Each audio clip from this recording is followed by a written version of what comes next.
punya solusi untuk engkau orang sakit kusta yang mau sembuh. Dan himbauan yang terakhir, Kakak jawab dengan jujur. Di hari ulang tahun ke-12 konsekrasi paroki kita, sebagai seorang penderita kusta rohani, pastor mau tanya, kapankah kau mau sembuh? Jawab. Kapan engkau ingin menemui Yesus? Tidak ada bayaran untuk bertemu Yesus. Dan terakhir pastor mau bilang, kau bisa bertahankah? Kau meninggal dalam posisi kusta rohani. Bayangkan, kau naik bertemu Bapa di surga dan engkau dalam kondisi kusta rohani. Masalah perkawinan yang tidak beres-beres, anak tidak dibaptis karena engkau belum menikah, padahal tidak ada pastor yang menolak engkau. Datang dan bicara. Kalau tiba-tiba kau meninggal, lalu kau punya anak-anak bagaimana? Kalau tiba-tiba kau meninggal, lalu bagaimana sebentar engkau berdiri di hadapan Sang Khalik dengan luka kusta rohanimu? Kau harus badan bersih saat engkau ada di peti mayat dan diarah ke sini, engkau siap untuk bertemu Bapa di surga. Semoga saat ajal kita tiba, kita sudah bersih dari kusta rohani itu.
Dalam nama Bapa dan Putra dan Roh Kudus.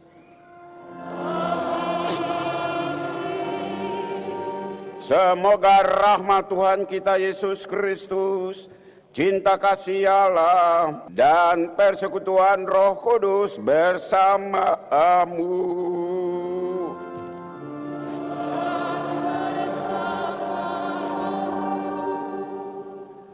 Bapak-bapak, ibu-ibu, saudara-saudari, para undangan, dan secara khusus umat paroki katedral yang saya cintai. Pertama-tama saya ucap selamat ulang tahun ke-12. Selamat ulang tahun. Selamat ulang tahun. Maaf saya sedih. Karena seharusnya yang berdiri di sini adalah Bapak Uskup. Tapi dia sudah pergi. Dan saya mengharapkan paling tidak salah satu pimpinan keuskupan ada bersama kita hari ini. Dan itu pun tidak ada. Itu membuat saya sedih sekali. Terima kasih dua pastor dan dua diakon menemani saya. Itu yang membuat saya merasa lebih kuat. Pastor Herman dari Paniai, Pegunungan, parokinya, dan Pastor Beni dari Nabire. Terima kasih pastor berdua hadir bersama saya dan umat paroki katedral. Terima kasih dua diakon sebelum Anda minggu depan ditabiskan. Bersama kami umat paroki merayakan hari ulang tahun ini. Walaupun rasa sedih, tetapi saya juga bergembira. Bergembira karena orang muda Katolik, KKMK dan OMK selama 2-3 bulan terakhir ini berjuang untuk merayakan pesta ini. Dengan segala macam kegiatan, dengan segala macam perlombaan, saya menyaksikan bagaimana mereka siang dan malam berembuk berunding, cari jalan agar pesta hari ini sukses. Terima kasih orang muda. Untuk mereka, mari kita memberikan aplaus.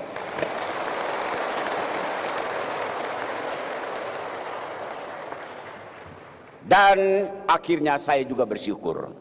Bersyukur karena setelah 12 tahun berjalan, katedral ini lewat jatuh dan bangun, lewat berhasil dan gagal, kita tiba pada hari ini. Ulang tahun ke-12. Terima kasih kepada seluruh umat wilayah dan kombas-kombasnya yang hari ini hadir untuk mensukseskan pesta ini. Terima kasih kepada KOR gabungan. Saya tahu tidak gampang untuk kita bergabung karena kita masing-masing KOR punya kekhasan sendiri-sendiri. Tapi Anda sudah berusaha agar KOR gabungan bisa hadir. Dari lubuk hati yang paling dalam, saya mengucapkan terima kasih banyak. Dan terakhir tentu kepada Dewan Paroki yang dengan pelbagai cara berusaha agar pesta ini bisa terlaksana dengan baik. Kita punya banyak kekurangan, pastor punya banyak kekurangan, umat juga punya banyak kekurangan. Baiklah, di hari ulang tahun katedral ke-12 kita mohon ampun.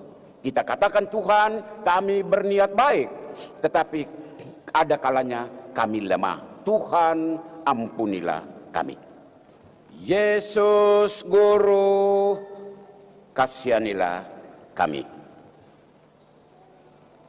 Bapak-bapak, ibu-ibu, saudara-saudari, para suster, anak-anak, juga paroki-paroki lain yang sempat datang bersama kami, dan siapapun yang saat ini mengikuti misa di gereja katedral ini lewat radio Tiga Raja FM dan lewat live streaming multimedia Tiga Raja.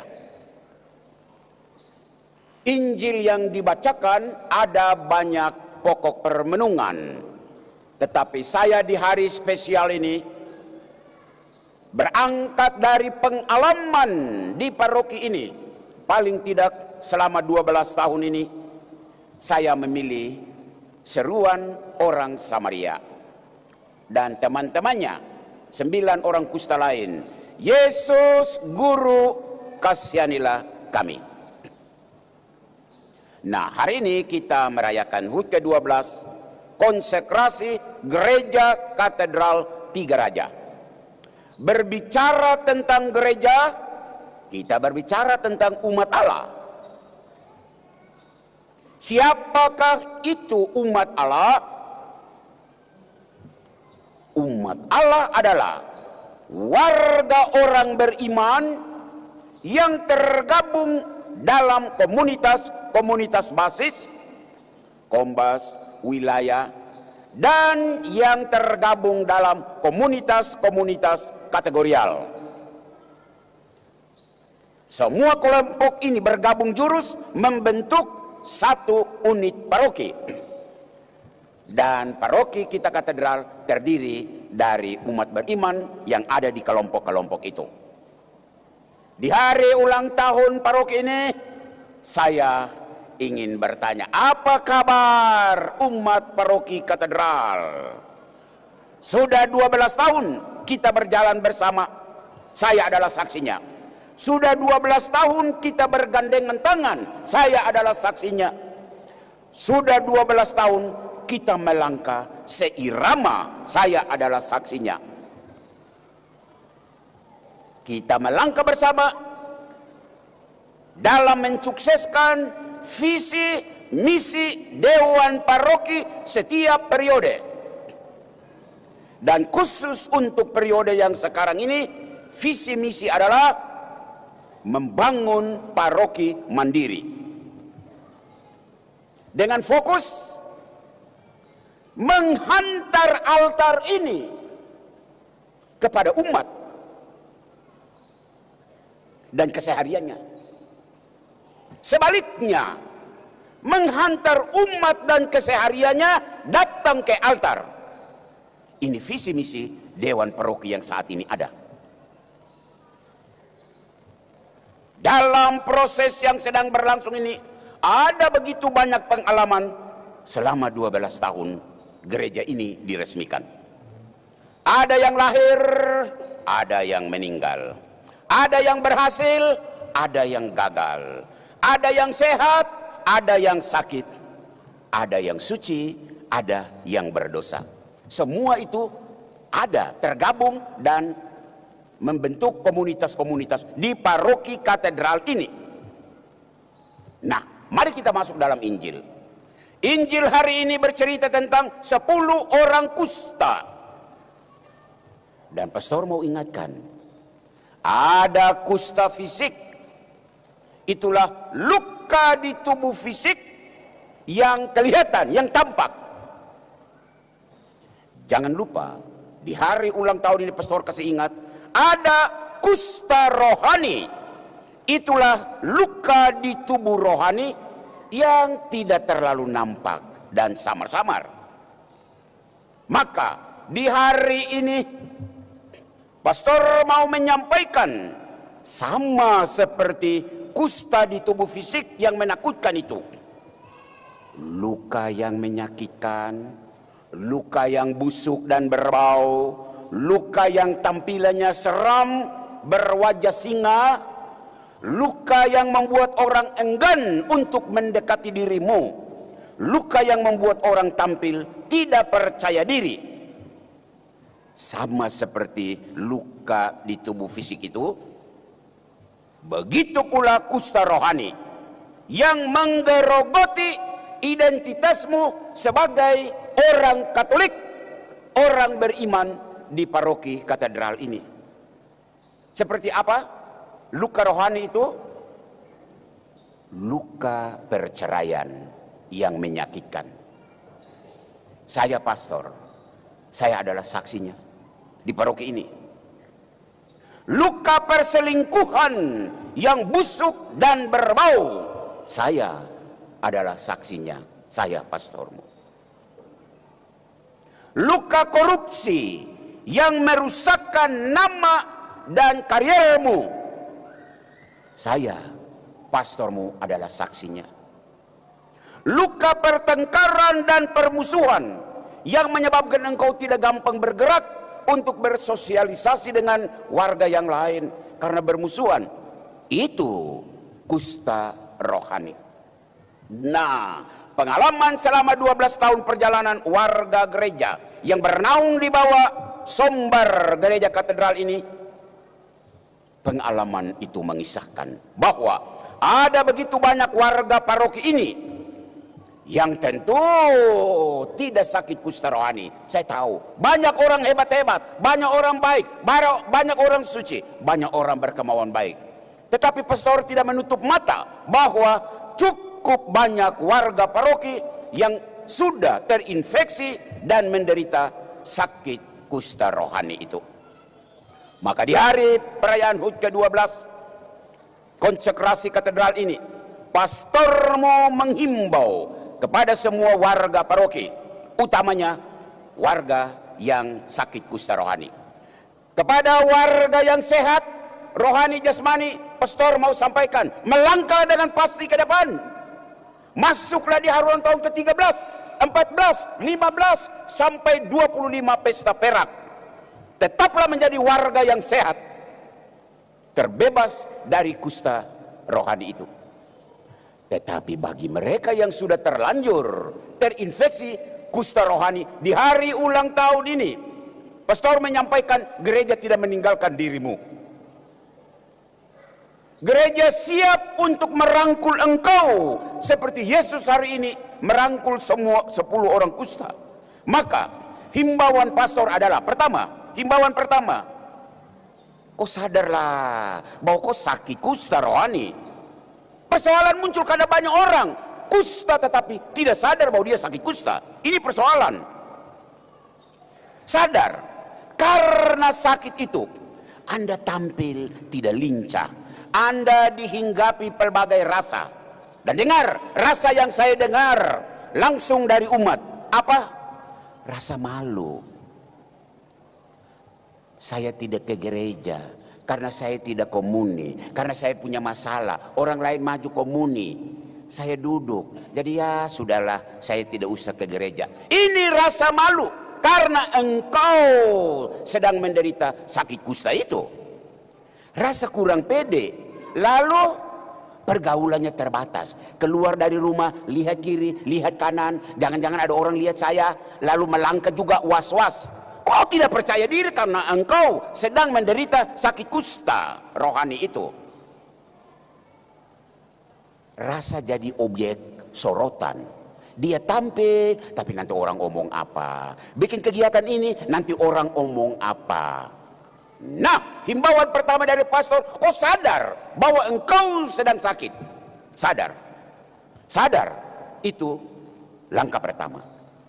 Himbauan kedua, ambillah sebuah langkah menuju proses kesembuhan. Ada dua pastor di sini. Ada diakon. Pintu gereja terbuka 24 jam untuk engkau, orang sakit kusta. Kau datang, kau bicara, kau bicara seperti orang kusta di dalam Injil. Datanglah kepada pastormu, berceritalah dari hati ke hati dengan pastor. Tidak ada masalah yang tidak bisa diselesaikan. Semua masalah bisa diselesaikan. Kau dengar ini? Kau dengar? Datang, kita bicara supaya kau bisa terbebas dari kusta. Itu himbauan kedua. Himbauan yang ketiga, kau catat bahwa di paroki ini 2 tahun terakhir. Tahun pertama ada 11 kasus perkawinan, dan tahun ini ada 14 kasus perkawinan yang kandas. Dan kalau perkawinan yang kandas itu kita ibaratkan orang kusta, 25 keluarga sudah sembuh dari kasus perkawinan. Artinya dalam bahasa Injil hari ini, mereka sembuh dan mereka siap untuk memulai lagi hidup perkawinan yang baru. Gereja punya solusi. Gereja punya way out untuk engkau, orang sakit kusta yang mau sembuh. Ingat itu. Dan himbauan yang terakhir, himbauan keempat, bisakah kau jawab dengan jujur? Di hari ulang tahun ke-12 konsekrasi paroki kita, sebagai seorang penderita kusta rohani, pastor mau tanya, kapankah kau mau sembuh? Jawab. Kapan engkau ingin menemui Yesus? Tidak ada bayaran untuk bertemu Yesus. Dan terakhir pastor mau bilang, kau bisa bertahankah? Kau meninggal dalam posisi kusta rohani. Bayangkan, kau naik bertemu Bapa di surga, dan engkau dalam kondisi kusta rohani. Masalah perkawinan yang tidak beres-beres, anak tidak dibaptis karena engkau belum menikah, padahal tidak ada pastor yang menolak engkau. Datang dan bicara. Kalau tiba-tiba kau meninggal, lalu kau punya anak-anak bagaimana? Kalau tiba-tiba kau meninggal, lalu bagaimana sebentar engkau berdiri di hadapan Sang Khalik dengan luka kusta rohanimu?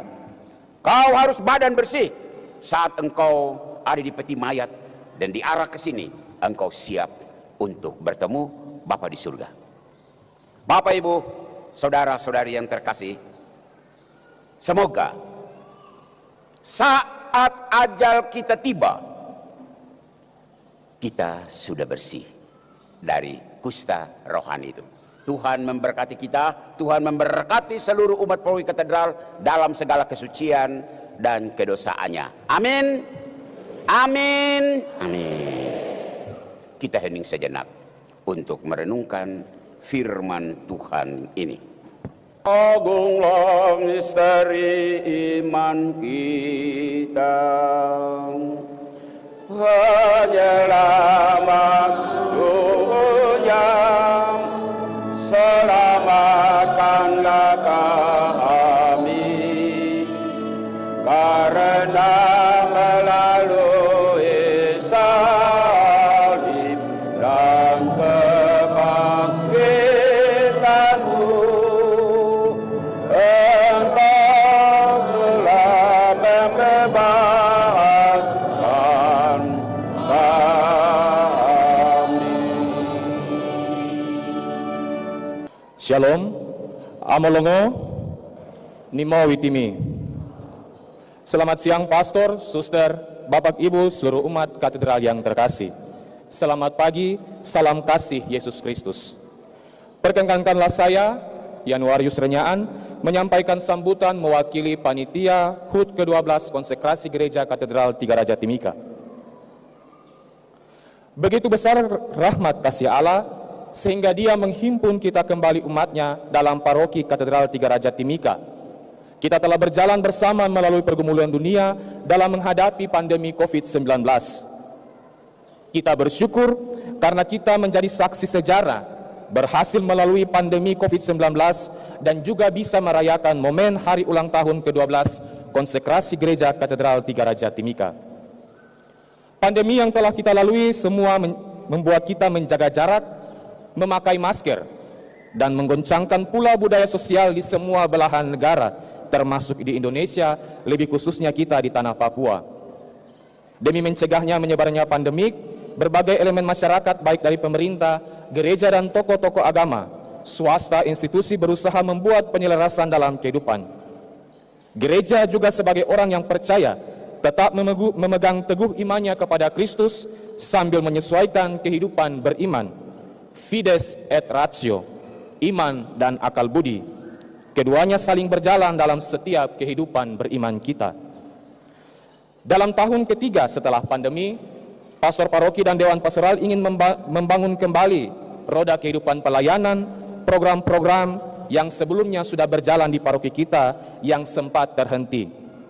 Oleh karena itu, dalam menyambut HUT konsekrasi Gereja Katedral Tiga Raja Timika, dibentuklah panitia kecil, yakni dari orang muda Katolik, OMK, kelompok karyawan muda Katolik, KKMK, seksi liturgi, dan seksi pewartaan. Panitia kecil ini berusaha untuk melaksanakan program tahunan yang sudah berjalan setiap tahunnya. Pada tahun ini, lomba-lomba dipusatkan di sekitar liturgi, yakni di sekitar altar, untuk mengumpulkan lagi umat di sekitar altar. Maka, HUT konsekrasi yang ke-12 tahun 2022 ini bertemakan berjalan bersama mempertemukan umat dan altar di era milenial. Lomba-lomba di bidang liturgi berusaha untuk mendekatkan lagi umat dan altar yang terpisah sejak lama karena pandemi. Pada tahun ini, panitia mengadakan 5 lomba, yakni pertama, lomba baca kitab suci kategori anak, kategori remaja dan kategori dewasa. Kedua, lomba dirijen kategori remaja dan kategori dewasa. Ketiga, lomba mazmur kategori anak remaja dan kategori dewasa. Keempat, lomba cerdas cermat Alkitab kategori anak dan kategori remaja. Dan yang terakhir, lomba paduan suara antar wilayah. Kepercayaan umat lewat dewan pastoral kepada kami orang-orang muda ini kami perjuangkan dalam 2 bulan terakhir. Kepercayaan ini menantang kami anak muda untuk bekerja secara nyata bagi gereja. Usaha-usaha yang dibuat dalam menyambut perayaan HUT konsekrasi ini antara lain basar, proposal, eba mukai, dan juga kupon undian berhadiah yang akan kita undi sebentar. Kami atas nama panitia berterima kasih kepada pastor paroki, dewan pastoral, dan umat sekalian yang telah memberikan kepercayaan ini kepada kami. Kami tidak dapat menyangkal bahwa banyak terjadi tantangan, juga kekurangan dalam mempersiapkan perayaan konsekrasi ke-12 ini. Berkat penyelenggaraan Allah yang Maha Kuasa, kami bersyukur bahwa perayaan hari ini dapat berjalan dengan baik. Untuk itu, kami berterima kasih kepada pastor paroki, Pastor Amandus Rahadat, Dewan Pastoral Paroki, semua umat Kombas dan wilayah, institusi-institusi dan lembaga swasta, semua umat atas nama pribadi maupun kelompok yang telah membantu kami panitia menyukseskan acara ini. Demikian kiranya yang bisa kami sampaikan. Kurang lebihnya saya mohon maaf jika ada salah kata yang terucap. Atas perhatiannya saya ucapkan terima kasih yang sebesar-besarnya. Shalom, Amolongo, Nimo Witimi. Tadi banyak pihak sudah disebut ucapan terima kasih. Saya ingin menyampaikan kepada Bapak Riko dan suster yang menghimpun anak-anak asrama yang kelihatannya mayoritas Kamoro, yang menghantar rombongan dari pastoran ke sini, dan sesudah ini akan menghantar lagi kembali ke panggung acara. Terima kasih anak-anak, Kamoro masih hidup. Amin. Kita berdiri untuk mohon berkat Tuhan. Tuhan bersama kamu.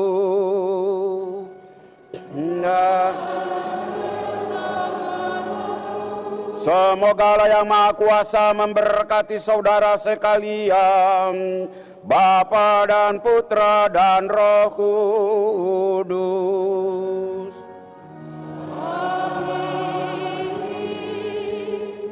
Saudara-saudari, pergilah misa sudah selesai.